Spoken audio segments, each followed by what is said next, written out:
there, Greg Haines with you, and welcome along to the Motorbike Racing Show here on Monday, the 19th of February 2024. This is part 2 of our World Superbike Season Preview with two-time world champion and our Eurosport co-commentator, James Toseland. For part 1, please go back on your favourite podcast platform, Spotify, Apple Podcasts, wherever you listen to the show, and you can have a listen to that one from last Thursday. But there's loads coming up. We've got plenty of news from the world of MotoGP, Britain, and indeed World Superbikes. Reaction from the first day of the Phillip Island test, where we had 5 red flags for animals on the circuit alone. So we really are back underway, aren't we, with testing. And coming up in the next few hours, stand by for drama on all of the social media channels and WorldSBK.com. There's live timing on there as well, because we will have all of the superbikes on track at Phillip Island for a packed Tuesday, with the schedule having been changed. Now, the first news in terms of tyres, it looks as though we're okay. Speaking to people who have been at the test, they've said there's definitely been some very nervous people there in terms of, are those tyres going to arrive? We've seen on the news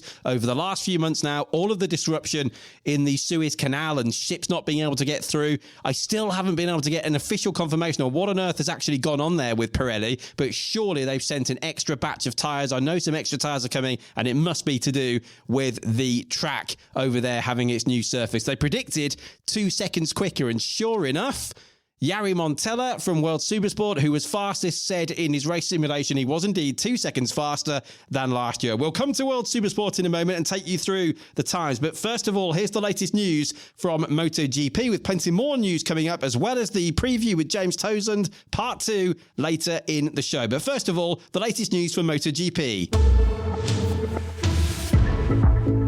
Aleix Espargaro is being questioned about his retirement, chatting with MotoGP.com, and the Spaniard said it's been a long journey. I'm really proud to be here and having my 8th season with Aprilia. The plan is to go as fast as possible. The races will decide for me if I'm still fast, if I'm still the number 1 rider at Aprilia. It's in my hands. Aleix has 237 MotoGP race starts to his name, which is 4th behind only Valentino Rossi, Andrea Dovizioso and Alex Barros, and he's set to move ahead of both Dovi and Barros to 2nd in that list by the end of the season. Will it be his last season? Time will tell. A video has revealed Pecco Bagnaia talking to Marc Marquez, saying that it looks like he's riding the Gresini Ducati like a Honda at the moment. Of course, he's having to adapt his style after many years at HRC, although Marc's biggest worry, as you may have seen on social media over the last few days, was getting a cake in his face at his birthday party. Happy birthday, Marc Marquez, who's now 31. Brad Binder from KTM has also been chatting with MotoGP.com, saying that the level in MotoGP is insane these days. The South African stating, it's clear we've made a step forward at KTM, but so have the others. It's always cool to see how MotoGP keeps stepping up and the level just keeps rising. Massimo Rivola is at it again, the Aprilia CEO, this time telling the Italian press that Marco Bezzecchi is on his radar. I wonder how many current Ducati riders Aprilia can steal for next year. They're going to have the whole grid, aren't they? Rivola's also said, when those new technical regulations apply from 27, it would be nice to see some new manufacturers in the mix, and he's named BMW with Toprak Razgatlioglu. Let's see. Rivola, along with KTM's Pit Byra, has also questioned the number of MotoGP races in Spain and Italy. Byra is quoted by Crash.net as saying, the number of races, I think, is really on the limit now, and we as a group would prefer slightly less than more. That's the motorsport director from KTM, Pit Byra. Now, despite the loss of Argentina, we still have 21 Grand Prix on the 2024 calendar. The paddock feeling, I can tell you, is that Kazakhstan in June might not happen, but even if that went, we would still have 20 Grand Prix. Elsewhere, Spanish media have brought up the Marquez-Rossi feud since the two were recently together at that Portimao test. And they've asked Marquez if he's keen to sort things out. It's not up to me, the Spaniard has been quoted as saying by DAZN in Spain, of course, the Spanish MotoGP broadcaster. And the Qatar MotoGP test starts today, so keep an eye out for updates, of course, from the Qatar MotoGP test. That's the last track action before the Qatar Grand Prix starts the season for 2024. Well, there really is so much to talk about, isn't there? World Supersport have already been testing over in Australia. The Superbikes will be heading out pretty much by the time you listen to the end of this podcast. Now, one bike we haven't seen on track with the Supersport ranks at the moment is the new QJ Motor SR800RR. That's a bit of a mouthful, isn't it? Rafael de Rosa is going to be racing that this year. And the reason I'm pointing that out is because it's a brand new entrant from a Chinese manufacturer. We've already seen Covey, of course, in the past, and we're expecting Covey to be in World Supersport next year, along with KTM as well. But watch out for the JQ Motor later on in the season. They're only doing the European season. The Supersport Challenge, as it's known. Of course, it was won last year, wasn't it, by Tom Booth Amos. So watch out for that. But in the meantime, the regulars for the season, 27 of them were out there on Monday at Phillip Island, and it was Jari Montella leading the way on the Barney Spark Racing Team Ducati Panigale V2 on a 31.8 lap time, only 62 thousandths of a second quicker than Federico Caricasulo. Stefano Manzi was third for 10 to Yamaha. Adrian Huertas, now on Buliga's Ducati from last year, was fourth. Valentin de Beest fifth on an Evan Bros at Yamaha. Jan and Ju on a new look white and green Kawasaki for Pacetti in sixth place. Luca Myers is now with GMT 94. That's the 2017 world champion, back in Supersport full time. He was seventh. Marcel Schrotter eighth for MV. Tom Booth Amos on the Simon Buckmaster run PTR triumph with full backing, of course, from the manufacturer. He was in ninth position with another triumph, but the other team, the WRPRT Motorsport triumph of Jorge Navarro, in 10th place. Other names to watch out for: Nicolo Antonelli on a Ducati making his debut this year in World Supersport was in 13th position. Tom Taparis is our only wild card this weekend in 17th place. But bad news, unfortunately, for Biserski, who is the Polish rider, Antonelli's teammate there at Altea. He's been hospitalised, was airlifted to hospital, but was conscious, I'm pleased to say, after a heavy crash into the southern loop. That's, of course, the left-hander at Phillip Island of Turn 2. Now, who had incidents across the day at Phillip Island? Who had crashes? Well, there was a technical problem, first of all, for Kaito Toba. You'll know the name, of course, from Grand Prix racing. Nicky Tooley had a crash at Turn 6. Caricasulo went down at Turn 4 and Jorge Navarro at Turn 10 in the morning session. And then, of course, we had an afternoon session as well as the schedule was changed. It was supposed to be Superbike and Supersport, but in the end, Supersport only doing Monday, Superbike Tuesday because of the tyre debacle. Crashes in the afternoon, Turn 4, the hairpin, there's always incidents there. Luca Myers had one, Kaito Toba. Biserski's big incident, which caused one of the 7 red flags in total, was Turn 2. Adrian Huertas had an incident at Turn 9. That's a fast place to go down, up at the top there. And Marcel Brenner, the Swiss rider, who's back in action, and I was chatting to him a few weeks ago. He said he's worked so hard to get back on the grid this year with a lot of finances put in place. He had a crash at Turn 6. That, of course, is Siberia. And then a heavy one as well for Tom Booth Amos at Turn 12 towards the end of the lap in the closing stages. They didn't restart it after that because the helicopter had to take the Polish rider Biserski to hospital. So we wish him all the best. And the Altea team now just down to one rider by the looks of things. Unless he can come back in action, we'll find out whether he has any significant injuries or not. Hopefully, fingers crossed, he does not. But leading the way then, it was Jari Montella. Now, he's won in Australia before. Remember, he took his maiden win at Phillip Island when he was riding for Pacetti the year before last. He had a very nasty accident when he was hit.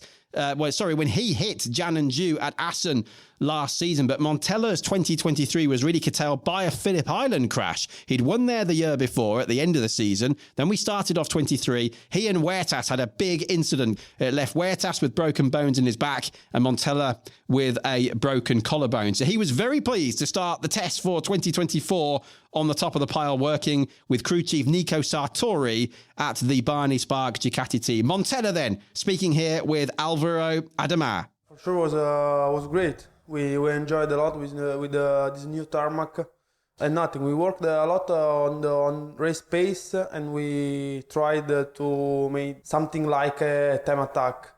I'm happy because it was unexpected. I found early a good feeling, a good pace with the bike, and I'm really happy for this. What can you tell us about the new tarmac? Was it good? Yeah, a lot of grip. I think from last year I tried a race pace, a long run, and it was a little, I think, 2 seconds faster than last year. Good tarmac for sure. Thanks to Alvaro Adama for that, for WorldSBK.com. Where was John McPhee, I hear you ask? The Scottish rider who is now teammate to Jorge Navarro on one of those triumphs. He was down in 21st position, was actually the slowest of the 4 triumphs, just 1 place behind Andre Vostatek in 20th place. Second then to that man Montella was Federico Caricasulo. As I said before, the gap was just 62 thousandths of a second. And remember, we have a new rule, notably, not just technical changes, but also a sporting change, a big one for this season, in that the race 2 grid will be determined by the top 9 fastest laps of race 1. So 10th downwards on the grid for race 2. They'll line up according to qualifying times, but the top 9 fastest laps in race 1 will determine the first 3 grid rows for race 2. What does Federico Caricasulo make of the new format? For the qualifying on Friday, I think it's little advantage for who have everything from the year behind, maybe with the same team bike, and they already arrive with a good setup. Maybe for us that we have every race to understand where we are and how to be faster will be a little bit more difficult. For the grid in race 2, I don't know. The important things, what I say is the same for everybody, so it's okay. Lovely guy, Caricasulo. He does have a bit of a reputation of crashing, so let's hope he can keep it on the island quite literally as we start at Phillip Island this weekend. All of the practice action will be live on Discovery Plus, and then James Toseland and yours truly will be live from Saturday morning onwards. The early hours of the morning, of course, if you're watching in Europe. Are you going to stay up? Are you going to get up? Or are you going to watch it later on catch up? If you want to listen to part 1 of the season preview with James Toseland, go back on your podcast platforms. But for now, we'll get into more news from World Superbikes and from Great Britain as well in about half an hour. But here's our first part of our second part, if that makes any sense at all. This is part 2 of our season preview with James Toseland.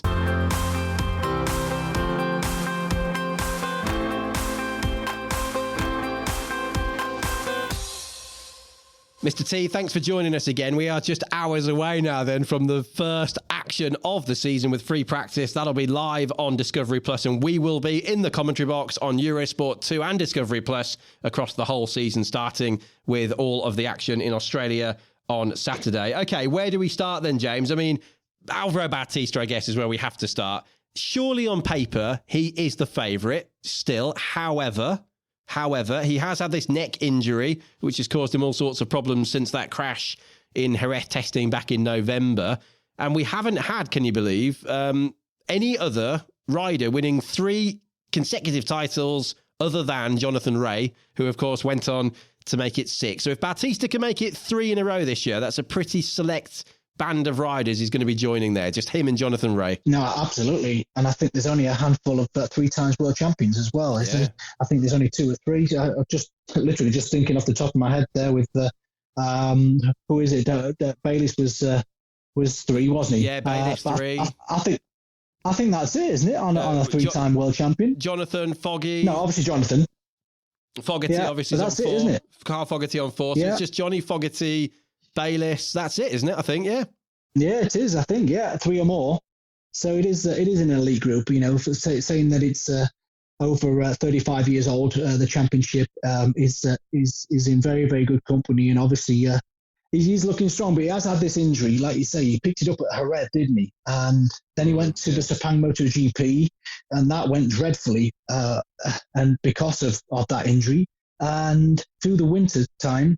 He hasn't been able to exercise very much at all to let it rest, and hopefully it will settle. But I think because he's not been able to exercise and train, he's come back rusty at these tests. He's half a second off of maybe his teammate, to be honest. I mean, Bullock has been flying. We'll talk probably about him in a second. But he has been about half a second off, but he is now able to exercise and train again. And fingers crossed, whatever nerve damage is in that shoulder will come back. But as we know, it takes a long time for nerves to start firing as they should again. But the one advantage that Bautista has with Australia this week coming, he's got 3.5 weeks rest before the next race in Catalonia. So even if it's not quite there for Australia, fingers crossed, his favourite track in Catalonia, he'll be back rocking and rolling again. Booliger, you mentioned him. Now, we talked last week, didn't we, about Supersport and the way the regulations have changed over the last few years with the next generation rule set that's been brought in. And you can clearly see now the difference between a V2 Ducati Panigale in Supersport, as they are now allowed to run and they dominated with it last year, and the V4 Ducati Panigale in Superbikes is nowhere near as different as we used to have in the past when they were going from the good old 600s to a Superbike. And he has adapted to that Superbike so quickly. He'd already done a few tests last year, which has obviously helped. So he's a rookie, but not really as we know it, because he's already got a lot of mileage under his belt. Could he even be a title contender? Could he even become the first Italian rider ever to win the World Superbike title on a Ducati motorcycle? Well, there was only Toprak Razgatlioglu to knock him off, doing the actual complete pre-season testing winning streak that he had on every single day. It was only that last day where Toprak was able to just get in front of him, but absolutely outstanding. Like you say, 1,000cc twin compared to 1,000cc4. The capacity is the same, the inertia is the same, maybe the weight of the engine's similar, and the transfer from Supersport to Superbike, like you say, might not be as great as it used to be. And also, let's not forget, he's Italian. He's in the factory team. He has been able to have a couple of tests on this bike through last season, even when he was riding Supersport, to get used to it. But even so, to get used to it inside the top 10 of World Superbikes would have been impressive. But to lead, I mean, the last time I saw a number 11 on a Ducati like that was Troy Corso riding it that well. So it is spectacular. Yeah, now, I mean, obviously, I guess what he hasn't been in before is the situation of the pressure. You know, if he finds himself this weekend on the front row of the grid, all of a sudden it gets very real, doesn't it? Then again, the way he asserted himself in Supersport last year and the way he's made decisions in the past, you know, he walked away from the VR46 Rider Academy. That was a big decision, and it's pretty much paid off handsomely, hasn't it? Let's see how he copes. Other Ducatis in the field, we know they've got the 500 revs back now that they had at the beginning of last year. So let's start with Michael Rinaldi, because he's the rider who's been replaced in the Aruba factory squad by Buliga. Rinaldi's now with the Moto Corsa team, which Bassani rode for last year.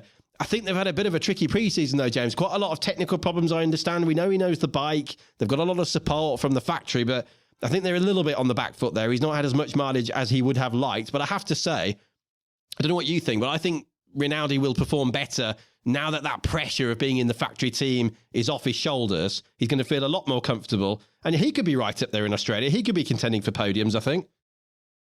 It could. Obviously, it'll just depend on how that bike does perform. Yeah. Because he might have less pressure on his shoulders and he might be riding a bit better. But is that bike going to have the performance underneath it to sustain what the factory bike is capable of? That's always the kind of payoff, really, of leaving a factory team to a satellite team. It looks like Ducati's really done an amazing job through the winter time, not only with Superbike, but with MotoGP. You look at Bastianini now. He had a really difficult season with his injuries last year, and he's done that Sepang test. He's right up there and he's complementing what Ducati's done. And it seems like Superbikes has got the same kind of positive progression through this winter time. But the one thing with the earlier races for the satellite teams and bikes is they have a better chance of a good result because it has the data from last year at Phillip Island, his bike, because it's the old one. So he should have a really good base setting when he goes out the garage for this test and for this weekend. And also, you know, without the data from the new bikes, it might take a little bit of time to settle in for the factory boys.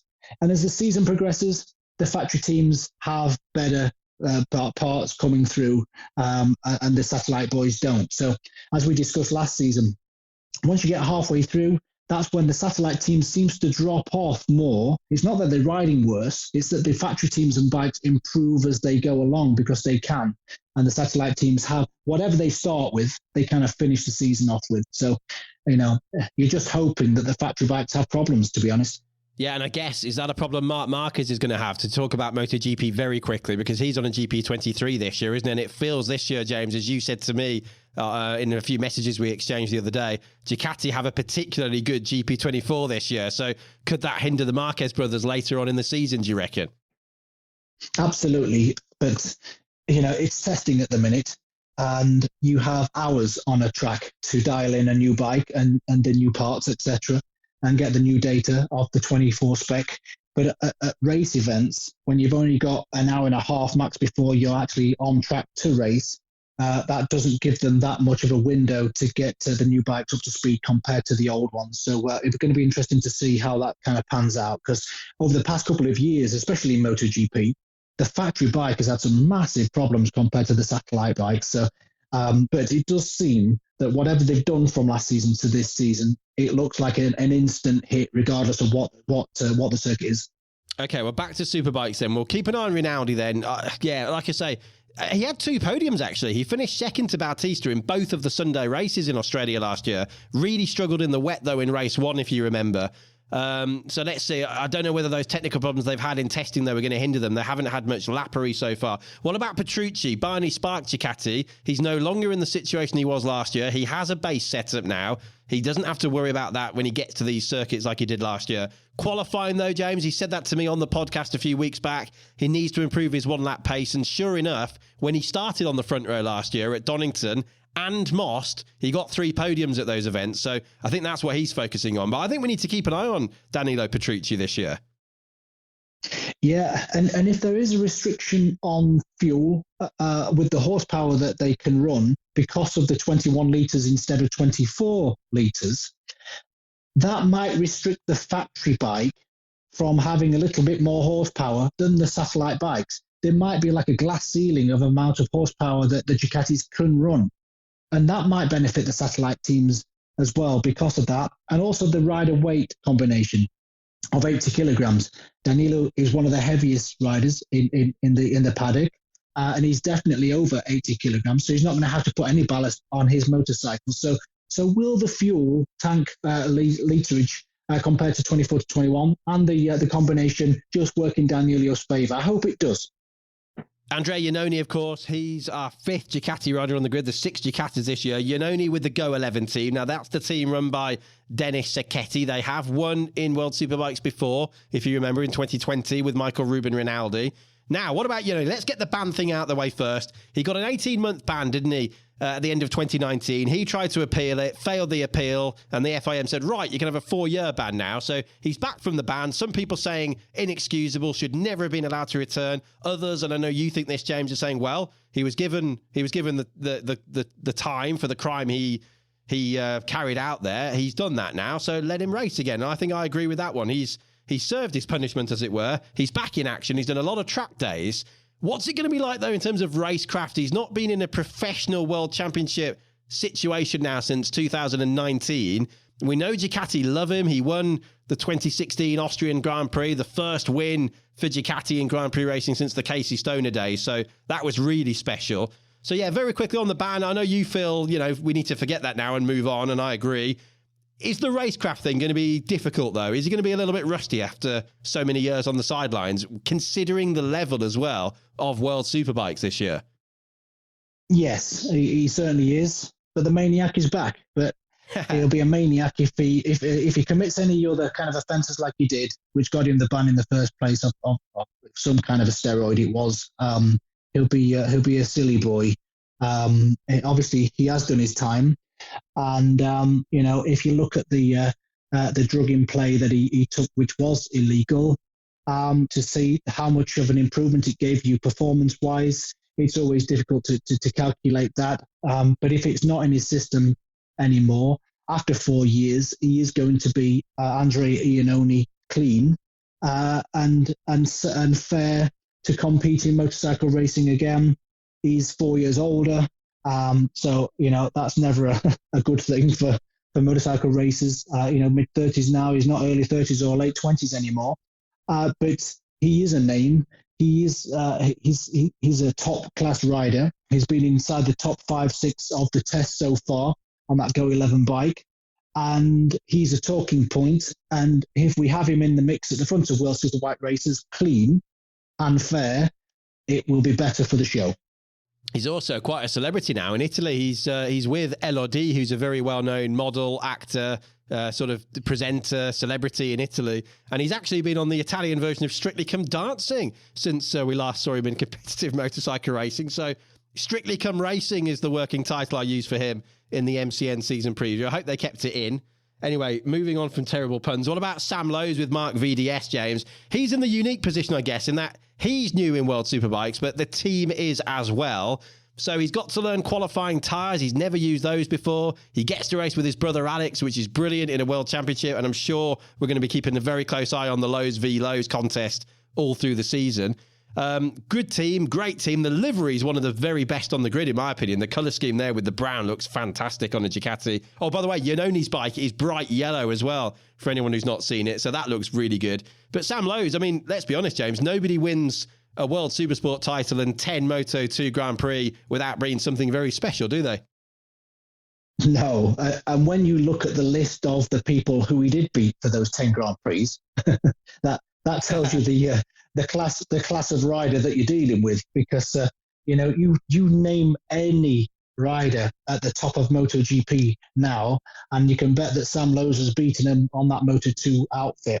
It was a very difficult a couple of the year with Aprilia, wasn't it? When the Aprilia was not competitive at all, and I felt for him.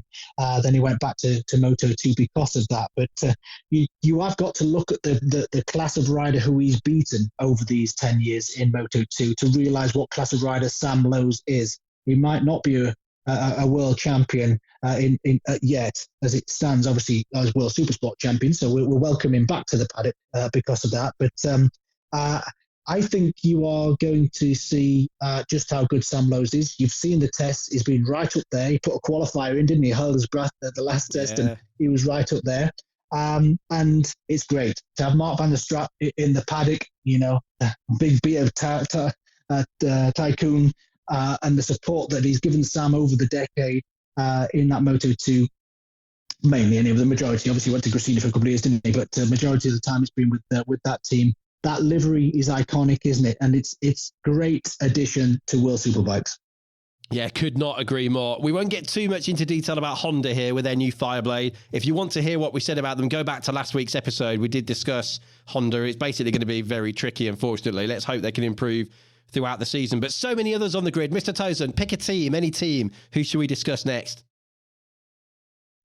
Oh, crikey. Obviously the Petronas MIE Honda racing team, they've replaced both riders with their Supersport riders with Adam Norridin, Tyrone McKenzie. Tyrone obviously with that epic victory at Most in those tricky conditions. He's happy to be back on a Superbike, obviously British Superbike champion a couple of years ago. So he's back on the Fireblade and he's looking forward to this season. They haven't had a consistent package through the winter time to really see how they are going to fare. They've even been running parts in at the test, which is not ideal. But obviously, Adam Norridin as well, obviously another Grand Prix star coming over.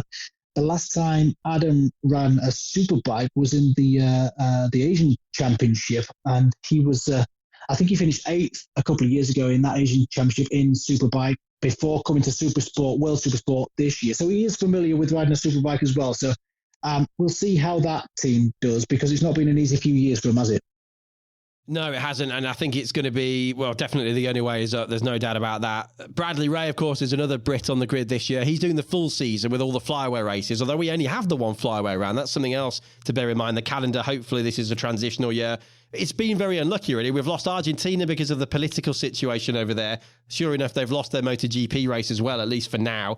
Obviously, Indonesia's off the schedule too, so hopefully we'll get some more flyaway races, James, in the next few years. I'd love to go to Japan, I have to say, and I think World Superbike should be in Japan, and I know BMW is pushing for a German round as well, for understandable reasons. Brad Ray, we know he's crew chief, and we wish him all the best. He's in hospital at the moment, hasn't been very well, so he's got a standing crew chief. What about Brad this year? I mean, he had the trouble with the shoulder, didn't he, last season, but Imola, we went to Imola, which was probably the closest he was going to get to a BSB track apart from Donington, and he shone. He qualified 6th on the grid. Row 2 in World Superbikes, first season, 5th or 6th round, 6th again in one of the long races. What do you reckon we can expect from Brad Ray? He's staying with Moto X. He did test with GMT 94, but he stayed with Moto X. I wonder where we can expect to see Brad this year. It depends on the R1 package that he's got, but if he's got what Top Rack finished on last year, which we think he's got that package roughly, he should have a good year. I'm hearing good things from the testing that he's happy with the package that he's on. I hope that the shoulder's now fully recovered and he's not riding in World Superbikes, knowing that something's not quite right and he's going to have a procedure at some point like he did last year. I think it was quite clever of him to have the procedure done after that top 6 finish, because it almost guaranteed him another ride for this year after that potential that he showed there. So, and then obviously it gives him enough time to recover in the second half of the season with the winter to hit the ground running this year. And I really hope he does. And then GMT94 Yamaha, will cover them off as well. They've got Phillip Island now, who's been replaced by Iannone at Go 11 Ducati. So Phillip Island, the German rider, who brings good backing as well, and a very talented rider. He did win a Moto3 race. Remember, he's the son of Peter Ertl, a former Grand Prix racer. So he's with the GMT94 team, replacing Lorenzo Baldassarri, who's gone back to Supersport, and he will surely be a front runner there. James, you've already mentioned that Loris Baz has gone back to America, so we wish him all the best. Tito Rabat's on the Pacetti Kawasaki, and like Jerez at the end of last year, we believe he's got a full factory spec bike now, so he's at least starting the year with the same equipment as Alex Lowes and Axel Bassani. Tito, I think the most they can hope for at the moment is a points finish. Do you? Yes, yeah, it's not easy in World Superbikes at the minute, because Nicola Bulliger's got up to speed so quickly. All of a sudden, that's 2 factory Ducatis. You're definitely going to have problems beating. I mean, you might have thought the World Supersport champion might take a little bit of time to get used to it, but no, he's going to be awkward. And then, we've not got onto the blue ones yet, and there's a new guy on the blue Yamahas with Jonathan Ray, and then obviously Alex Lowes on the Kawasaki. So to get inside the top 10 of World Superbikes this year is not going to be easy at all. Phillip Island as well. You've got a couple of riders going from the V4, haven't you, with Axel Bassani going to Kawasaki, going from V to the Kawasaki. And we've got Phillip Island going from the V to the inline as well. So that's going to take a little bit of time to get used to for those guys. Okay, well, like you said, we've not discussed the blue, so let's go either way we want. We can go to Kawasaki Racing Team. We've got the Yamahas, and of course, there's a really strong Yamaha lineup on the grid, and the BMW. So let's maybe do Kawasaki Racing Team first, because we've just discussed Tito Rabat. Alex Lowes, first of all, he's switched, hasn't he, from Marcel Dwinker to Pere Riba, who, of course, we believe wanted to go with Jonathan Ray to Yamaha, but has a very watertight contract with Kawasaki, and I'm sure he's happy with Kawasaki. He's been there for years and years and years. So Alex Lowes and Pere Riba, that's going to be interesting. Have they got the package underneath them, though, to contend? And let's also remember, they don't have as many bikes on the grid as all these other manufacturers, and that, you have to feel, might hinder them. There's less data available. Yeah, over the last couple of years, it doesn't look like Kawasaki's investment into motor racing in World Superbikes has been as well. Jonathan Ray especially would have liked to stay with the likes of Ducati and even Yamaha, obviously, with the decision that he made last season. But Alex Lowes has definitely, I would say, benefited because he, with his old engineer, it exhausted all options on that ZX10, and they were getting the same results. They were doing, no matter what they did to the bike, the inconsistencies, the crashes that they were having, it wasn't a team that was consistently finding the right path and the right circle of to work with that bike. So I think this is a real saviour for Alex Lowes, getting Pere Riba on working with another engineer that Pere Riba will have seen Alex's data all the time. He would have seen him on track all the time. He would have been talking to him in the hospitality quite a lot. So even though he didn't work with him closely, Pere Riba will know what he could do with having to improve his riding ability on the bike and his consistency. The consistency for Alex Lowes is the key thing that he does need to work on. And I think Pere Riba could do that, because I think Pere Riba will give him what he needs, not what he wants. And that's a big difference with a great engineer compared to an okay engineer. Yeah, and talking of engineers, actually, we should have mentioned, shouldn't we, that Giovanni Kruppi's working with Sam Lowes, and he is a fantastic crew chief, so successful in the past with Redding, Shaky Byrne. He's worked with so many people, so watch out for that. But yeah, Pere Riba, he had a telepathic relationship, didn't he, with Jonathan Ray, and let's see if he can continue that with Alex Lowes as well. And yeah, we've taken a bit of stick, haven't we, in the past for saying the Lowes brothers can crash a lot. The fact of the matter is Alex was at the top of the Fools report last year, so the facts don't lie, but we don't want to see that. We need him getting data. We need him to keep it on the island. And he does seem so relaxed, actually. I think he's reveling, James, in this role of team leader, and he is the team leader, because on the other side of the garage now, you've got number 47, El Boccia, as he's known, with his blonde, curly hair. He's such a character. He's a bit of a Valentino Rossi in that sense, in terms of the way he looks and the way he goes about the paddock. but I can't see that's going to be easy. And even Axel Bassani said it's going to take 4 or 5 rounds probably to settle down and really start feeling comfortable. So I guess if he's sensible, James, he'll just get as many laps in, finish as many races as possible, get as much data as possible, and obviously learn from Alex Lowe's at the same time. Yeah, I'm a little bit worried about Axel Bassani with his initial adaptation to the Kawasaki. It has been average at best, I would say. And I can see Axel Bassani not finishing inside the top 6 most of the season. And, for Axel Bassani, it was big shoes to fill anyway, trying to fill Jonathan Ray's shoes. But I don't think Kawasaki will be comfortable at Axel Bassani's initial performance so far. And there is a lot of pressure on Alex Lowe's now because he will be the number 1 rider. I think Alex Lowe's is a faster rider than Axel Bassani on his day. And I'm hoping that Parariba will give Alex, he'll give him a bike that will do what Alex wants to do on it. I don't think Alex Lowe's has had a motorcycle underneath him that goes quite as fast as he'd like to, hence it doesn't do, and he ends in the gravel a few times. But I think the experience of Parariba on the bike will give him a package to allow Alex to ride at the level he wants to, and for the bike to actually permit him to do so, and hopefully then the confidence will come, and then the consistency will come when the confidence does, as it always does. Yeah, and I was shocked again. I reminded myself the other day when I was going back through the stats, Alex Lowe's didn't have a long race podium all season last year. He had 1 podium, and that was in the sprint race in Indonesia, and it just shows how tricky things were for them in 2023. Bassani's yet to win a race, and I feel bad for him in a way, James. I'm delighted he's got the factory contract that he's been wanting all this time. And let's be honest, he deserves it because he's put some amazing performances in. He's been so close to winning races. It didn't quite get there. But yeah, that is going to take time, isn't it? And no doubt they'll be getting a little bit of help, I guess, from the concession system as well. Okay, we've only got 2 manufacturers to go. So let's go to Yamaha, because for Jonathan Ray to move away from his beloved family at Kawasaki, we all expected, I think he expected to stay there for life. He would have retired at some point, being a Kawasaki ambassador for the rest of his life. And in the same way Marc Marquez has walked away from Honda and breaking a year of his contract, in the same way Lewis Hamilton is walking away from Mercedes to go to Ferrari in F1. We're seeing Jonathan Ray break a year off the end of his contract with Kawasaki to go to Yamaha. That's how serious he still is about winning races and winning titles. 1 win in a rain-affected race in the Czech Republic last year is nowhere near enough for Jonathan Ray OBE. What can he do, James, on that Yamaha? What can he do? Can he win the World Championship this year? Oh, of course.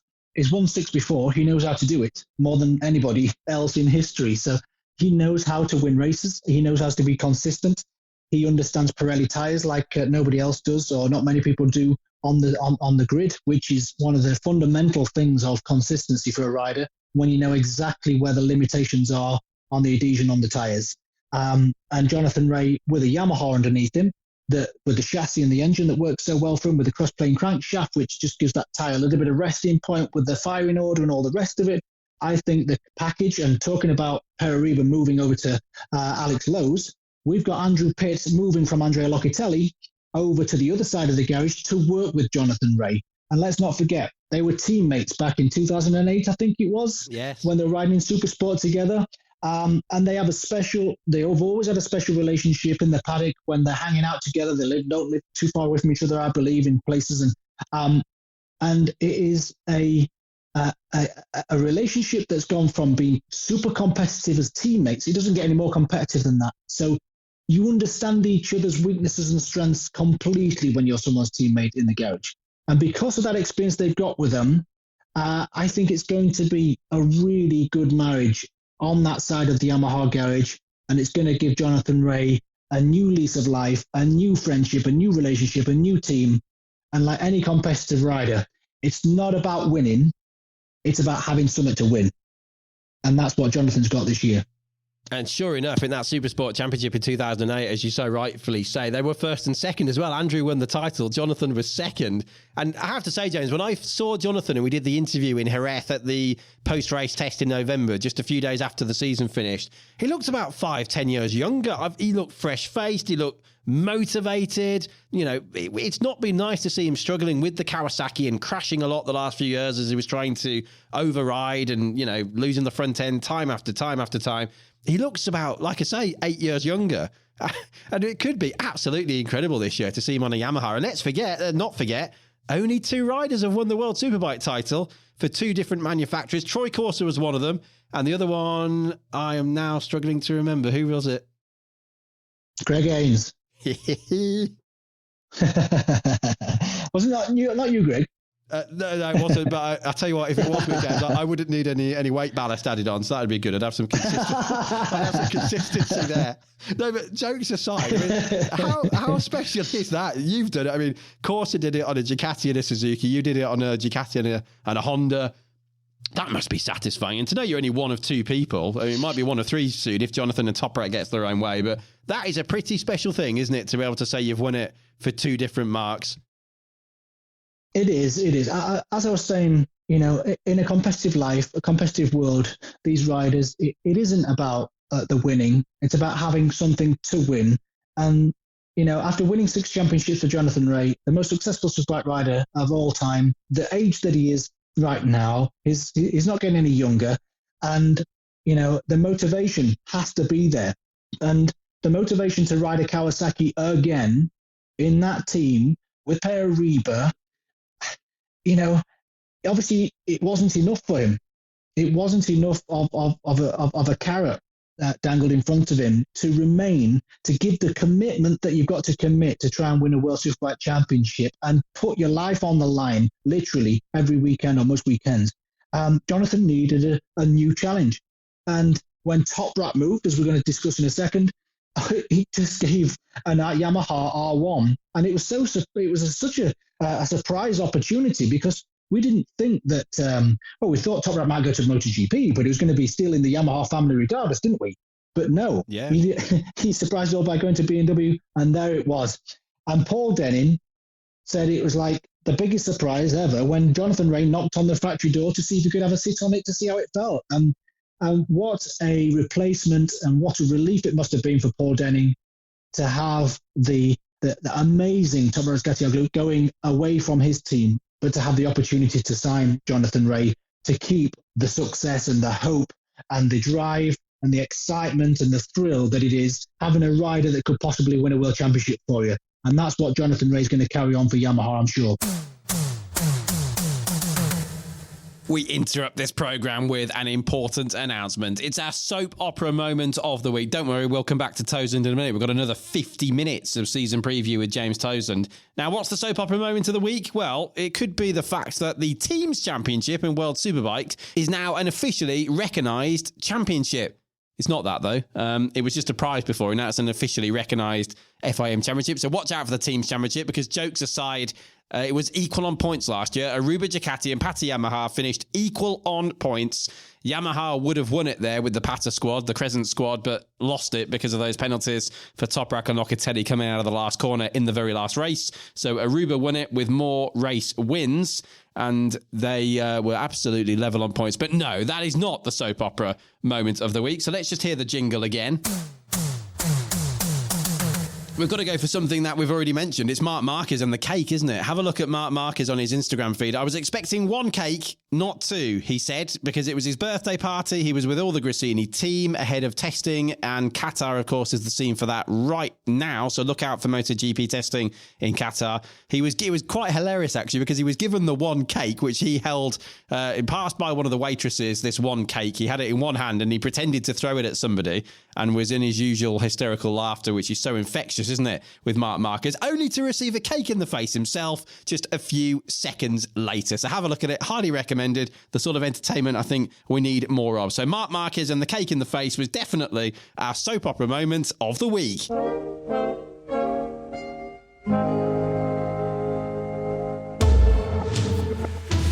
And before we get back to our World Superbike Season Preview with James Toseland, we've got some World Superbike news. And after 3 seasons as the team principal at Honda, Leon Camier has joined Mark VDS as their external consultant and rider coach. He'll be working alongside Sam Lowes as both rider and team head into their maiden seasons in World Superbike. As we said there before with JT, Sam Lowes, 2013 Supersport World Champion and 10 times a winner in Moto2. News from Britain. Lee Hardy Racing are taking a year's sabbatical from the British Superbike Championship. Instead, they'll head up Kawasaki UK's roads project of the Isle of Man TT, the Northwest 200 and the Macau Grand Prix. Last year, the Norfolk-located squad ran in BSB with Bradley Peary. British Supersport and Cameron Hall will debut in the category this year with the Triple M powered by Nationwide Electrical Kawasaki team. Try and say that after a gin and tonic. Triple M powered by Nationwide Electrical Kawasaki team. Cameron Hall was a winner in Junior Superstock last year and previously raced in Aprilia Super Teens and then Junior Supersport. And Michael Dunlop has been crowned MCN Rider of the Year for 2023 at the MCN London Motorcycle Show at the Excel. He was awarded there by Michael Guy, sports editor, good friend of mine, and also James Whittam, Eurosport commentator and good friend of mine. Dunlop won 4 races at last year's Isle of Man TT, overhauling 23-time TT winner John McGuinness. Michael is now on 25 TT wins ahead of this year's event. That's just 1 away from the overall record of 26 Isle of Man TT wins held by his uncle, the late great legend Joey Dunlop. Watch out also for the MCN World Superbike supplement put together by Michael Guy, Josh Close and yours truly, coming up on Wednesday this week. A big pull-out supplement there as the World Superbike season gets underway at Phillip Island in Australia. Right, let's head back then to James Toseland for the final part of our World Superbike season preview for 2024.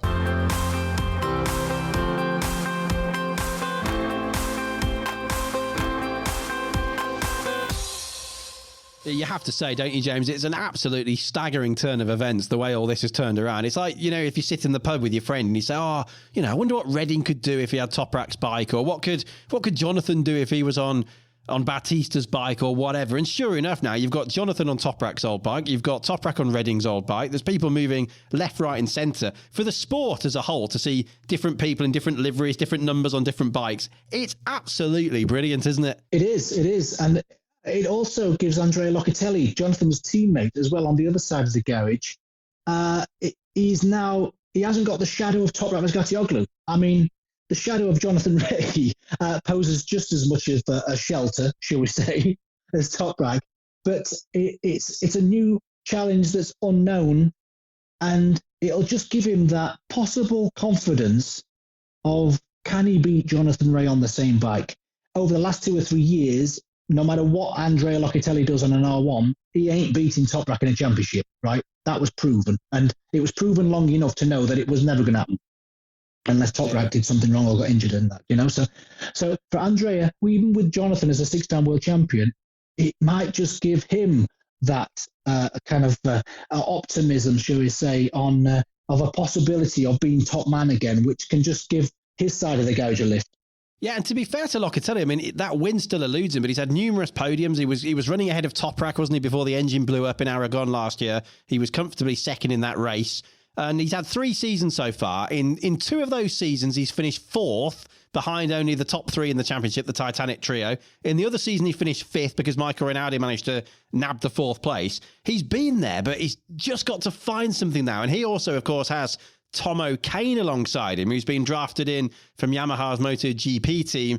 Paul Denning, apparently, James, has been trying to get him for years, hasn't he, for about the last 8 years, because he used to work with him at Crescent when they ran the Suzukis. So maybe that's going to be a breath of fresh air as well. Nothing against Andrew Pitt in the same way it's nothing against Marcel Dwinker. The fact Lowe's has switched, but just having a new sort of pressure there, and it might just feel different. And as Locatelli said, he might just up his game that little bit he needs now. I think this is really clever from Paul Denning. He's realised the combination of Andrea Locatelli with Andrew Pitt has exhausted all opportunities for that relationship, for the results that they're getting. It's not getting any better than fourth in a World Championship, is it? Over the last few years, like you just mentioned. Yeah. So, to put Andrew Pitt with Jonathan and have that old friendship and kind of that instant connectivity there on their side of the garage that they want anyway is great, because it's not an easy decision to lose your chief engineer because of that consistency that you require as a rider. But Paul Denning's seen that it's got a glass ceiling to that relationship. So put Tomo with Andrea to maybe find and unlock that last little bit that you need, that you're talking about, and then Andrew can go over to the other side without Andrea feeling like Jonathan Ray's nabbed his engineer.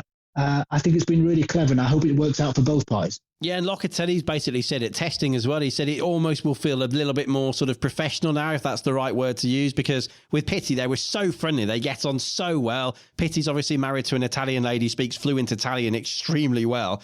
Not that I would know how to speak Italian extremely well, but I know he does. And Locke said it's almost like I've got to become. It's almost like graduating out of big school. I was with my great friend Andrew Pitt. It's been amazing, but now I've got to be like almost really sensible and shift into a different gear. So I think for all these reasons, it should be a win-win for everybody there. GRT next door, the other team, obviously a difficult year for them last year. They lost Mirko Jansanti. Of course, it's Jansanti Racing Team, GRT, so that was a horrible time for all of them. They've still got Remy Gardner and Domi Agata. They're one of the very few teams in the pit lane, along with Honda, to actually maintain their rider lineup. Now, Remy Gardner, James, he ripped open his right arm in a horrible high-speed crash in race one in Jerez at the end of last year. It was down to the muscle. You could physically see the muscle. He had it sewn up. It's something like Wayne Gardner would have done. Went out there, finished 6th in the sprint race and 4th to equal his best for the season in the long race. So if he carries on as he ended last season, brilliant. The problem they've had, though, is that Remy's had a lot of testing to do because Domi Agata's been ill with this sort of mystery stomach virus. And I can say now, there were worries already around Yamaha that Domi might not even race in Australia. So I hope by the time this goes out, he's had a good test, get some mileage underneath him. But even if he does, Domi Agata has lost a lot of preseason running time. And of course, he finished so brilliantly with those 2 podiums in Jerez last year. But as a team, I think they've got a good lineup there with Domi and Gardner. Has Domi been celebrating over the winter with his €200, Greg? That's a good question. I don't know, actually. Let's hope. Is that what's caused the stomach problems? Yeah, you're probably right. Yeah, I'm still pleased about that. No, joking aside, yeah, it's been a real shame for Domi. Obviously, not doing the tests, it really does hinder you on getting that momentum, because you can't underestimate the physicality of riding these bikes and the mental capacity that you need to process all the information in at 200 plus miles an hour, especially at Phillip Island. As we said before, it's one of the fastest average tracks. So you need to get used to that. Physically and mentally, you need to get used to that. And if you don't ride very much on the bikes that you race in World Superbikes, it is a big disadvantage. But it's been going really well for Remy. The last couple of tests, especially at Jerez, he was right up there in the top 3 or 4 was Remy Gardner. And he's loving the new up-to-date R1 underneath him. So fingers crossed that Domi will come back for Phillip Island and he'll get back up to speed quickly where Remy's getting to.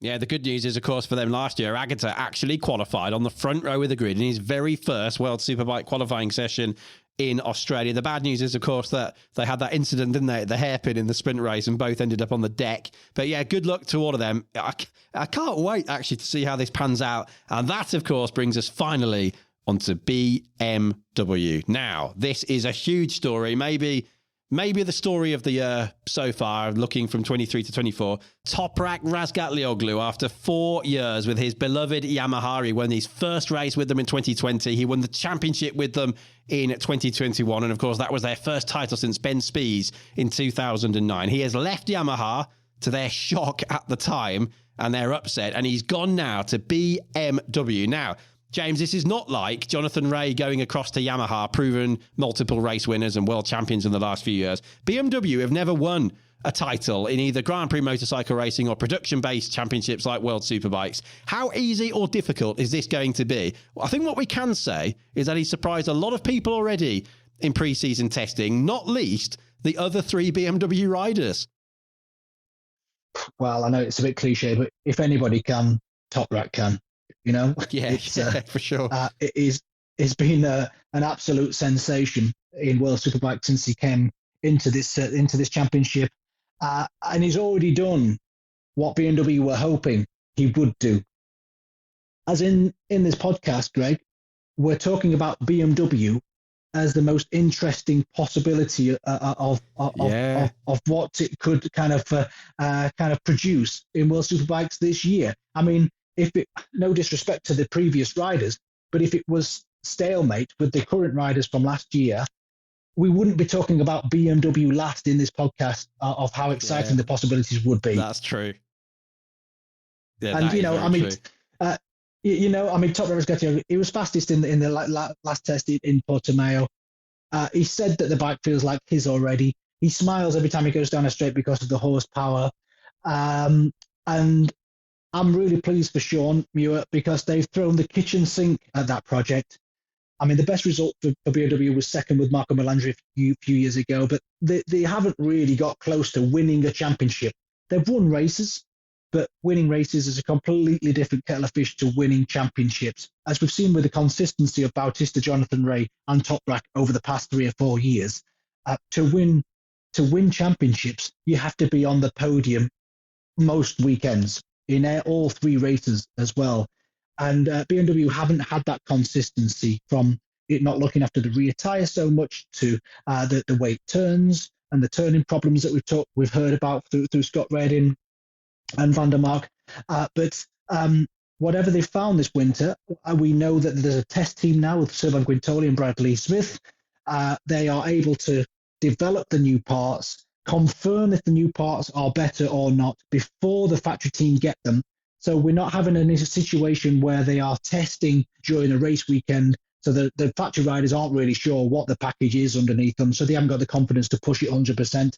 That should be no more now, which hopefully, whatever they give Toprak as a new upgrade, it works and it can just keep moving in a positive direction compared to a sideways or backward direction. And I was chatting at the BMW launch in Berlin back in January with Christian Gonchar, and Chris is celebrating his 20-year anniversary with BMW this year. He was involved in the development of the very first S1000RR. He is an incredible technician, and he's heading up the test team as well now as the new technical director, working alongside Mark Bongers there. Not only that, James, but when we walked around the factory in Berlin, they gave us a tour, a spectacular place. It's more like a hospital than a factory. It's so clean inside and pristine, and all the floors are white with fluorescent tubes and lights above you. It feels futuristic. It's like you've gone forward by about 50 years. There's robots going around the floor, moving things around, guided by an underfloor tracking system. There's robots in the ceiling, like little trains, delivering things to different parts. And you literally see how the bike goes from a bolt at the beginning to a finished motorcycle at the other end of the production line. It is fascinating, but about 30% of the people there are Turkish because of the influx of Turks into Germany after the Second World War in the 1950s and 60s. So Toprak already felt at home, and they love having him there. And he's just having all these chats in Turkish with people all over the BMW factory. And you'd think he's already been there for several years. He's really clicked with them, and that's got to be a fantastic thing for all of them. Yeah, to join a new team, it's all about the camaraderie that you can get quickly within a team, and the confidence and also the ambience as well within a team. A happy rider is a fast rider, as always. Yeah. And if Toprak's gone, then there is that familiarity there because, Turkish language is not spoken widely in a motorcycle paddock. So, for the Turkish riders, for the Japanese riders, for nationalities that aren't that familiar in the paddock, it can feel quite isolating for these riders. So if that is the case within BMW, I can imagine him settling in really quickly. And he is, isn't he? To be fastest in the test and be right up there in the top 3 on any other test that we've seen so far, he is going to be competitive. The first race is at Phillip Island. The second race is at Catalonia.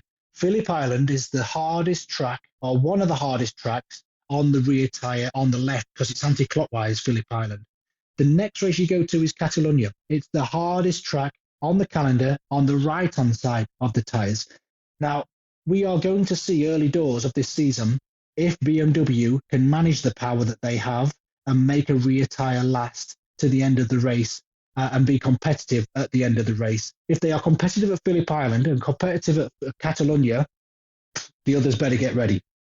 Yeah, that's a massive statement there, Mr. Toseland, and I think that's the bit I'll be putting on Instagram as one of the sound bites. That is, I mean, Catalonia is the one they're worried about. There's no doubt about it. I had a good chat with Eugene Lavity about this, and he said, that could be tricky. But like you say, if they do well there, and it's not going to be as hot at Catalonia this year, is it? Because we're there in March. We've got one round per month for the first few months of the year, and then it gets a bit busier in the summer to avoid that really long summer break that World Superbikes has had, which has not been very popular the last few years. But Catalonia is going to be colder. I mean, it could even rain. It could easily rain at Barcelona in March.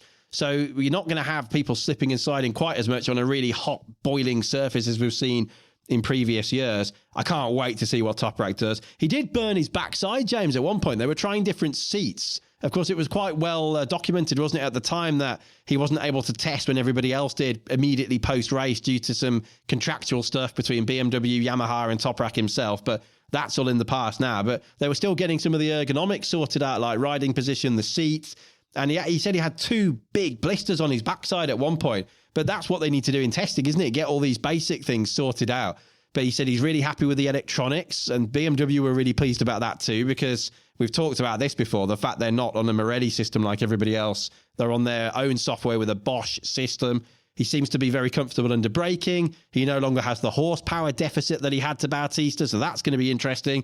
If they're coming out of the last corner at Portimao side by side this year, you're not necessarily going to see Bautista slipstreaming his way ahead and blasting through with the power to weight ratio difference. Toprak's got a lot more horsepower now. Absolutely. But will the BMW on the last lap of the last corner still be able to keep with it? Yeah, true. That is the key to it. And, as we saw last year on the R1, he took the seat off the R1 and he was sat literally on the fuel tank. Oh, yeah, good point. Yeah, true. I forgot about that. There was no seat cover. So because he's tall, his weight mass is quite high, which is difficult for braking. There's a lot of weight transfer on the bike when the weight is high from acceleration to braking as well. So he was trying to get his body mass as low as possible to create less of all that.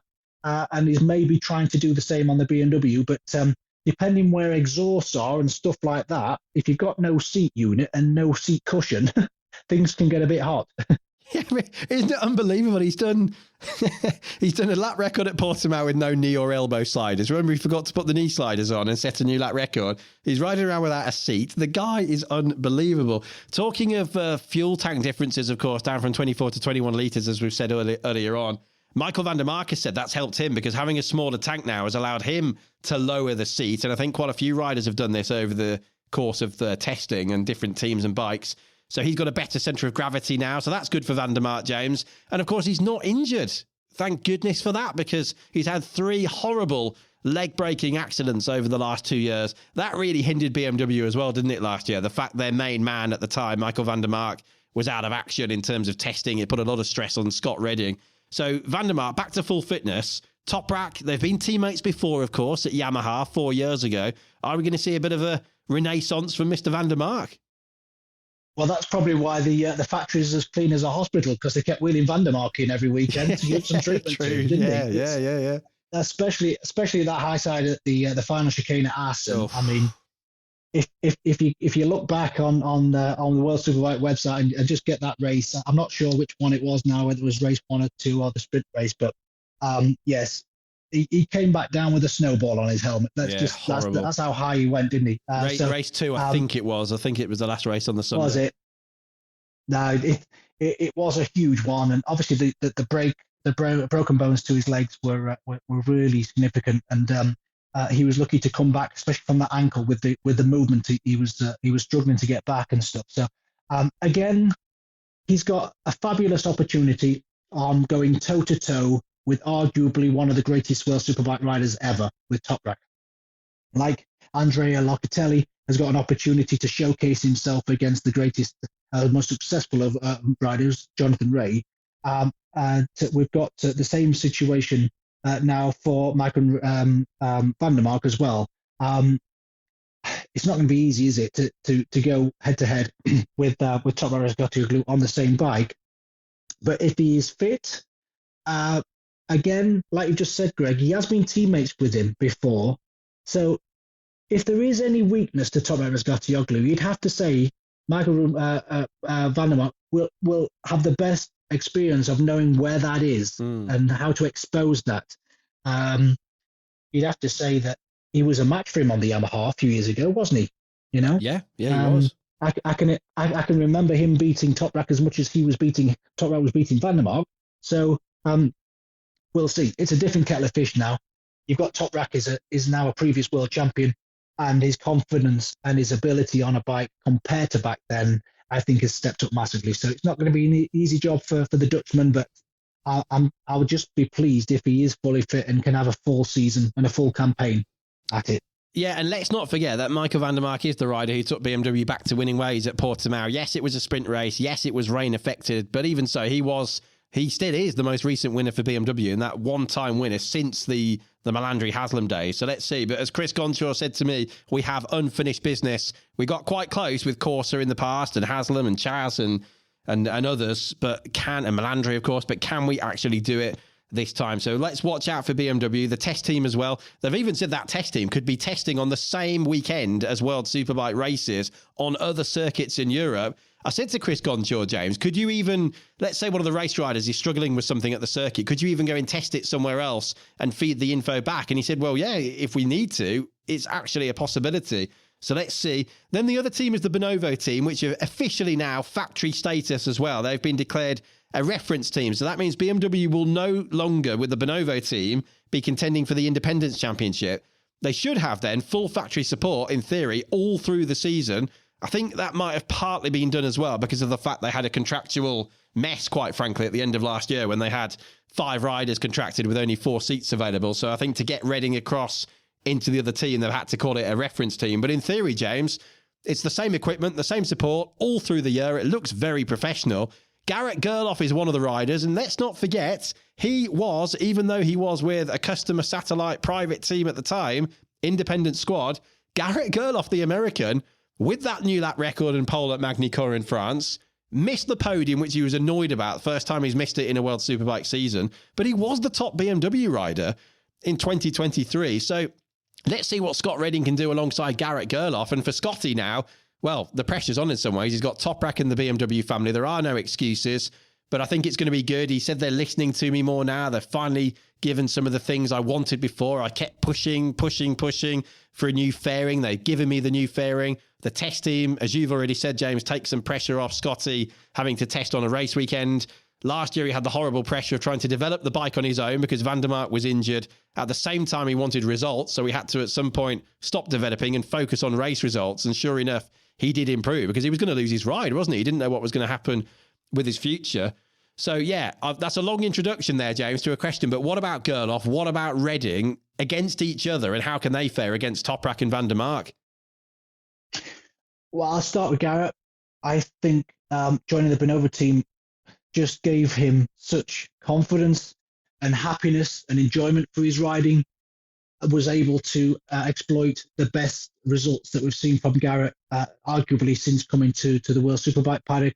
We know on the R1 he had some great rides over the years, but the second half of the season was absolutely outstanding from the Texan. And with the factory bike now underneath him, the same as the factory boys, I would be a little bit concerned if I was Van der Mark and Toprak in a few instances and a few circuits. Garrett Gerloff could beat both the factory boys on a good day, that is for sure. Beating them in the championship is a different kettle of fish, but there's a possibility now, being on the same material, that'll give him even more of a confidence boost that he's going to race weekends with the same material, with the same opportunity to get the best results possible, and also challenge the factory boys, which is the aspiration for any rider, is to get promoted into the factory team. So a great opportunity for Garrett and to just build on a great season from last season.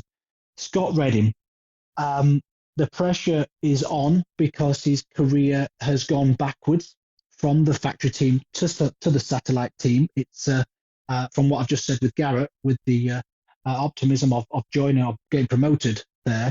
But the pressure's on in that sense.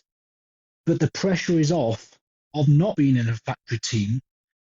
And he's fell fortunately into a satellite team that has been upgraded to factory material. So it should be a very similar package that is on to Toprak and Vandermark. Without the spotlight on him in the factory team and the expectation and being on a lot of money after they paid a lot of money for him to join him from Ducati a few years ago, as we know, he will have lost that, and he will have been very disappointed with how the career's gone. But what an opportunity it is to reignite that. And we know that Scott, there's a fire in him, and he is a British Bulldog, just like he had it on his helmet a few years ago. And he ain't going to let this opportunity slip through his fingers. I'm sure he's not. And we already saw the gloves were off at the Jerez test when 3 of the other BMW riders clung onto the back of Toprak for a fast lap on qualifiers. And Scott was trying to overtake Vandermark to try and get behind him. And Vandermark was trying to get past him. Then they were arguing between each other. It's already started. And I think this is going to be a fascinating battle between the 4 BMWs on who is going to get the Vandermark seat between Scott Redding and Gerloff, because there's a fantastic opportunity for Gerloff to beat, and for Scott to beat Vandermark in the current kind of state that he's in on results. Will Scott Redding be able to go back to the factory team again after losing his opportunity? Probably not. That doesn't usually happen, does it?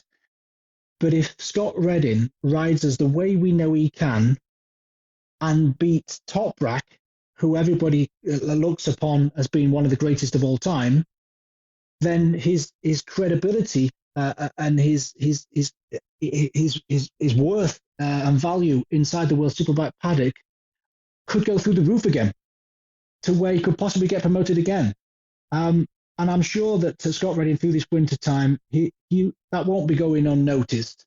And he's in a team that he's happy with. The Germans seem to have welcomed him. The ambience between him and Gerloff, the American style, that happy-go-lucky kind of like style that we know Scott's got. I'm sure he's got a sniff of this, and he's going to do everything he can to get that credit back. And I can't wait to see it, actually. I'm looking forward to seeing it. I mean, the way you just described all of that, I mean, there is so much to be excited about this year. There's so many people who could actually finish on the podium and even win races. Qualifying is going to be more important than ever. It really, really is, because of the race format these days. Absolutely fascinating this is going to be. And let's just remember, the team's championship was equal on points last year. Pata Yamaha and Ducati, Aruba Ducati, were equal on points. And of course, those penalties for Razgatlioglu and Locatelli on that green paint in Jerez just denied them the team's championship. So Ducati got the clean sweep. James, we'll come back in a second to Superbike to make a few final predictions. Very quickly, of course, we also have World Supersport starting this weekend. Go ahead. Go. Sorry, Greg, just one more thing. I just want to just mention with Scott Redding. Yeah. He has a package with this BMW to showcase his skills well enough. If he's not able to move back into the factory BMW team, which is, it's always difficult to once you've lost your opportunity there. Yeah. This package might allow him to showcase his skills to get another factory ride somewhere, whether that be maybe back at Ducati again, or maybe on a Yamaha in place of Locatelli, or in place of Axel Bissani, because Axel doesn't get to grips with the Kawasaki. This BMW package, the factory BMW now, with the way it's developing, could allow Scott Redding to get right back up there, challenge for the podiums. And even if he can't move back into the factory BMW team, it might allow him to get back on a factory bike again and consistently be one of the top riders again. Yeah, and Scott said, hasn't he, James, a few times? He said, yes, I can get myself into trouble sometimes because I do wear my heart on my sleeve. I do say what I'm thinking. I do sometimes get frustrated when other riders don't speak out about weight limits and other such issues over recent years. But let's be honest, I can't think of many riders on that grid, certainly in Great Britain, who would be a more popular world champion than Scott Redding. He's done a lot for British motorcycle racing over the years. Yeah, and there's not many excuses now. And it's not an excuse because of the weight limit thing. That is a valid, advantage for lighter riders to have that power to weight ratio. So he has got a valid point there. But with these new weight limits now combined with the rider and bike, I hope that just puts to bed, when he's on a grid, before the lights go out, he's not thinking that he's got no chance because of the power to weight ratio thing. Because that already deletes your chances of being victorious as a rider. If you have any doubt on the grid that you can't be competitive for whatever reason it is, maybe maybe you put the right sock on first instead of the left first today, or maybe you've got a bit of a crease in your underpants under your leathers and it's just putting you off, or I'm being given silly examples here, but on the grid, Scott Redding, before the lights go out, over the last couple of years, has felt that he's not able to be competitive because of this weight thing. And I just hope now that these new rules with the fuel, with the limitations, and also with the rider and weight combination, and with the factory bike underneath him, I hope he can get the enjoyment back of going racing with the knowledge that he has got a chance of being able to be competitive, because even with his natural size and weight and just him, Yeah, we want Scott Redding at the front, don't we? It's frustrating to see him getting so angry and throwing his toys out the pram, as he did particularly spectacularly last year in Indonesia. Supersport, very quickly, James, before we go, because they're racing this weekend, and there's a few things to bear in mind here. They're qualifying now on Friday, so they only get a very short practice session on Friday morning before they're straight into Superpole, and it's the same for the 300s, as we said before, and the Women's Championship as well, so watch out for that. And critically now, in a BSB-esque change to the rules, the fastest laps from race 1 are going to decide the first 9 grid positions for race 2 for World Supersport, Supersport 300 and the new Women's Championship this year. The rest will line up according to qualifying time. So it's a bit like the sprint race, isn't it, James, in World Superbikes, in that 10th downwards is decided by qualifying times. Sprint race, of course, decides the grid for race 2 in the order they finish the sprint. For this other classes, it's going to be their fastest laps from race 1. So I'm going to see some people boxing clever here and maybe dropping back a bit to look for some clear space while the leading group goes off to grab pole for later on. Are the leading group going to squabble with each other but slow each other down in the process and end up further down the grid? This could be really interesting, and it should, I guess, prevent somebody doing a Boudica last year, grabbing pole position and disappearing off into the sunset in both of the races. I think all of the above, Greg. I think the World Supersport Championship is warming up and on paper to be an absolute epic. Obviously, with Nicola Bulliger moving on, because he was so dominant last year, it did make it a little bit predictable, didn't it, at times last season? But with him gone, it could be really, could be really close. You got Niccolo Antonelli as a newcomer, obviously. The Grand Prix star especially from Moto3 is a success there, and Moto2 wasn't so successful, and that's probably the reason why he's coming over here. But yeah, they've only got 40-minute free practice, haven't they, on a Friday before they do go into that qualifying situation. It is going to be fast and furious on a Friday for the 300s and the Super Sport. It is going to be really critical to get some kind of base setting. That's why probably it's more critical to join the more experienced teams that have the data previously in years to just make sure that you're going to roll down the pit lane on a Friday morning with the best possible start to it, because you're not going to have many chances to come into the paddock, into the pits and change anything. Yeah, and imagine we get rain as well on a Friday morning. I mean, we've seen this before. We've had rain on the Friday morning. Not many people go out, but we know they've at least got the afternoon session to get their dry setup sorted. This time, the afternoon session on a Friday will be Superpole. It could be absolutely amazing. Yeah. And we've got Brits. They're both on Triumphs, aren't they? Tom Booth Amos with Simon Buckmaster's team. John McPhee is with the RWPRT team alongside Jorge Navarro. Tom Booth Amos's teammate is Vostertech. So I wonder what they can do with the Triumphs. There's been a few technical changes as well with triple clamps and other things you can change now, which should benefit the Triumph in particular. Of course, their Street Triple RS 765 as a road-going bike, James, is a bit less racy, isn't it, than some of the others. So they're going to be able to make some changes. So that's going to be interesting. Then you've got Huertas on Boudica's bike from last year. Glenn Van Stralen's joining Stefano Manzi at 10 Carter. Nicky Tuli's on a Ducati. Baldassari's back on the grid. He's on a Ducati now as well. You've mentioned Antonelli. Schrotter and Sofoglu on the main MV team. And that's not to mention Luca Myers, former world champion, is back on a GMT 94 Yamaha. Caricasudo's on an MV. I could go on. Ollie Bayliss is in there. I mean, that is a who's who of World Supersport there, and all sorts of different competitive bikes. It is, and you've got the two MIE Honda riders as well, because obviously Adam Norton and Mackenzie have gone up to the Superbike. So you've got Keita Toba, who's obviously a great Moto3 rider, and Moto2 as well, with Karel Abraham Bin Pawi as well as teammates. So interesting to see how the Japanese-Malaysian rider goes there. But it's just packed of really big names. You know, Got it's Montella as well. I forgot to mention Montella on a Barney Spark Ducati. Jan and Ju on the Kawasaki. What about Jan and Ju? De Rosa, Jan and Ju's back up to full fitness as well with the Kawasaki. All of these riders that we're mentioning, that they're all top six and possible podium runners on the right bike. And so it is going to be an incredible season. I'm looking forward to seeing how Hadrian Huertas, how he adapts to the V twin compared to the V4 Kawasaki, the inline 4 Kawasaki he was on. This year, and obviously big shoes to fill, isn't it, for Huertas after the dominance of Bulliger last season. But yeah, obviously the last season of the R6, we should celebrate this, and we should maybe do a feature of what success this motorcycle has been able to give people from the days of Sam Lowes and Cal Crutchlow and Chaz Davis. You know, it's given a lot of people world championships, especially with Ten Kate, obviously with Dominique Agutter, and for the last couple of years as well, the last world champion on it.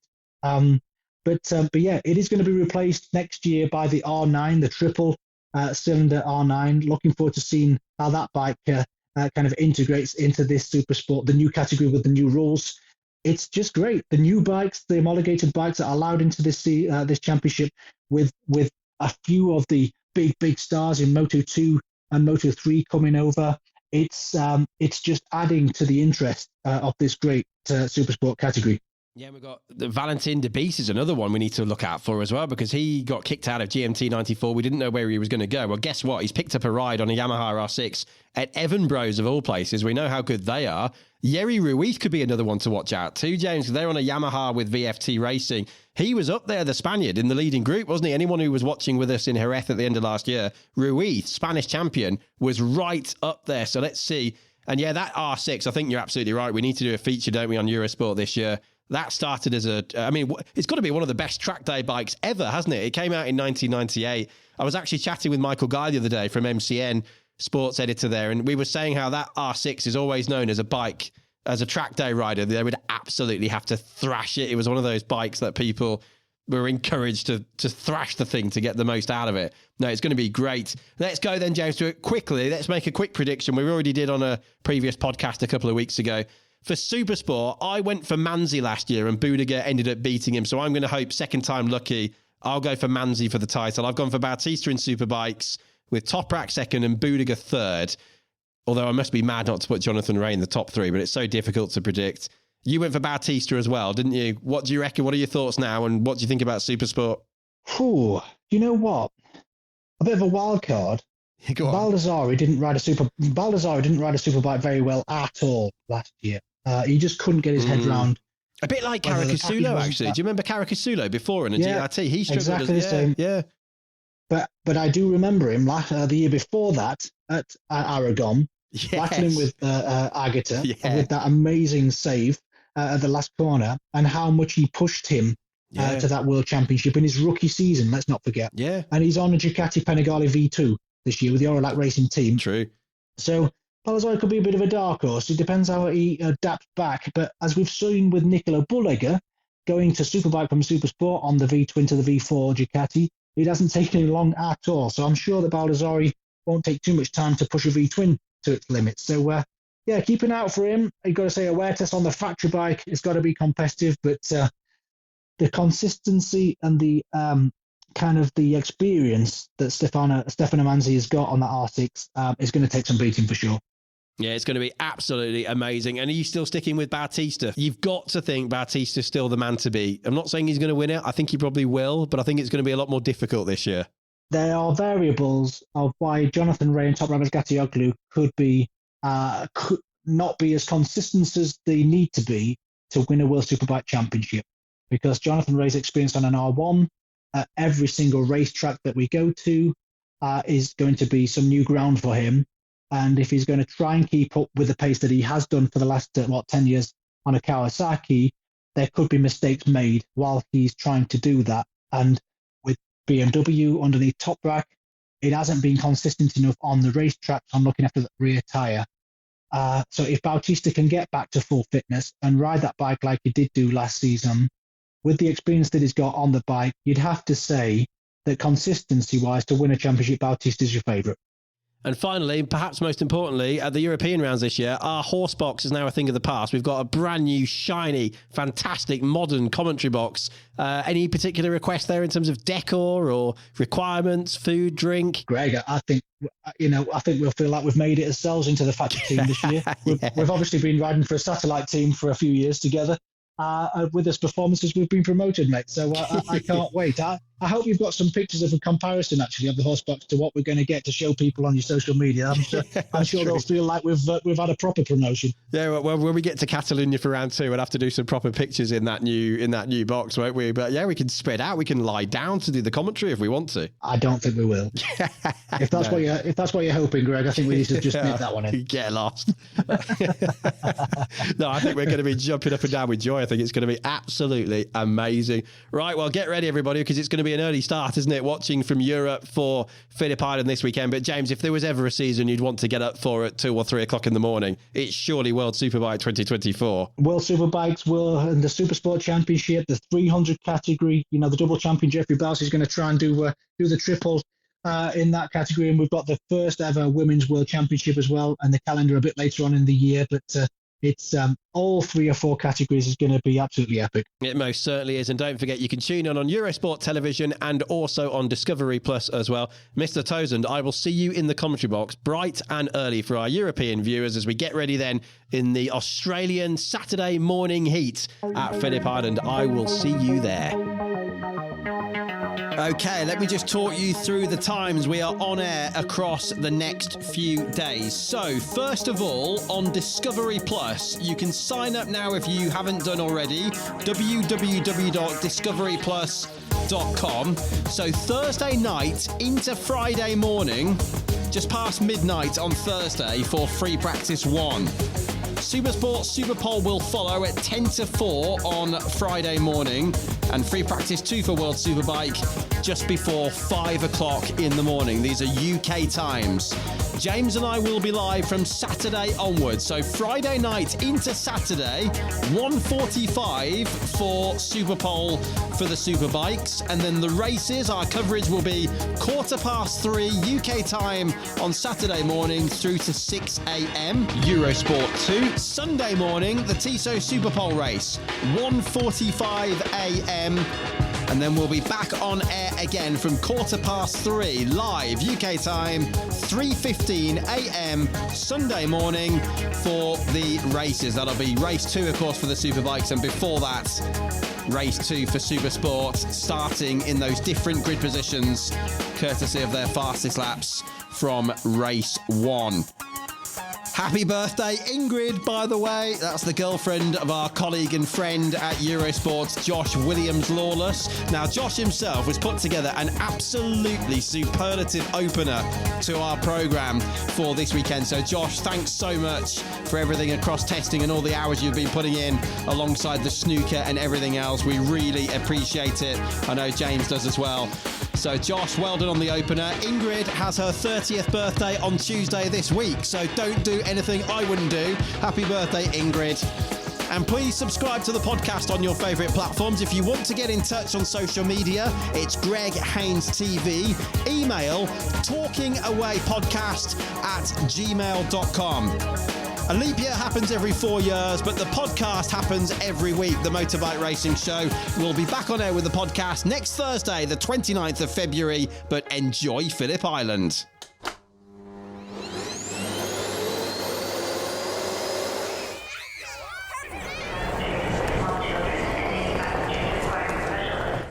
Where do you listen to your podcasts?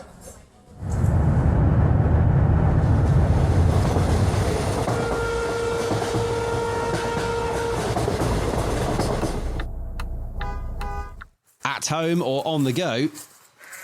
Subscribe now to Talking Away with Greg Haines on your favourite platform. You'd be doing me a favour if you did.